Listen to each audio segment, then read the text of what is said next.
I'm told we have Pastor Giles on the line right now. Pastor, I introduced you before by saying you were on News 4 the other night talking about all the young people Hello? packing guns. Pastor, you there? Yeah, I can hear you. I can barely hear you, but let me turn this up. Okay. All right. What about all these young kids having guns now? Yes. So, we've been talking about that for, matter of fact, all of 2021. We noticed that there was a growing number of young children with access to guns. Now, to some degree, they've always had access. Every year when I run programs, youth programs, beginning at the age of 14, I always ask how many people can put their hands on a gun if they had to here, just for my own personal information. And almost 90% of children raise their hand, say yes, starting from the age of 14. So that has always been a really bad sign for me. But now what we're actually finding, though, lately, they're not only can get their hands on one, they're starting to carry them. And so that concerns us. And when I talk about us, I'm talking about we that have dedicated our lives to try to reduce violence in our community, especially among our young people. So yeah, it's a dangerous sign. So I take it, Reverend Giles, that you were not surprised when you got the call on this today.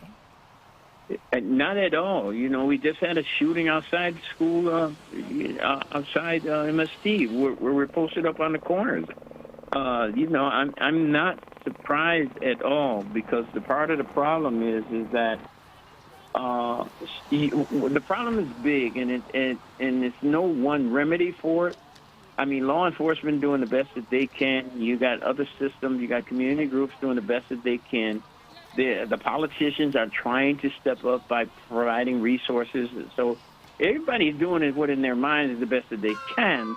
My issue with it all is that we have not collectively begun to put our minds and our hearts and efforts together so we really can wrap our arms around this. And when I say everybody, I simply mean everybody.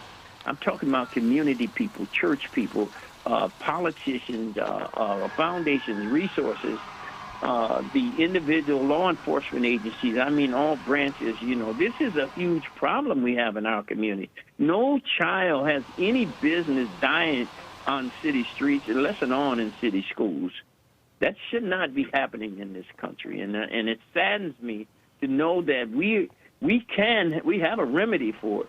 We're just not doing it, and that best that I can is falling real short. Well, what is the remedy? Well, I just said, we have to come together, and we're working toward that end. Listen, so schools in particular need to be engaging with community groups, need to be engaging with parents. And they may say, well, yeah, we are doing that. Yeah, but you're not doing enough of it. Okay. Or the problems wouldn't exist the way that they do. There are community groups right now lined up wanting to come alongside of Buffalo Public Education, Buffalo Public Schools, and say, hey, can we come in there and help? Can we come in there and do some mentoring? And yeah, they are letting some in, but this is a giant problem. You can't fix this giant problem with a little effort. It has to be an intentional, dedicated, committed effort to resolving the problem, eradicating the problem. And it has to be just as important as the educational process itself.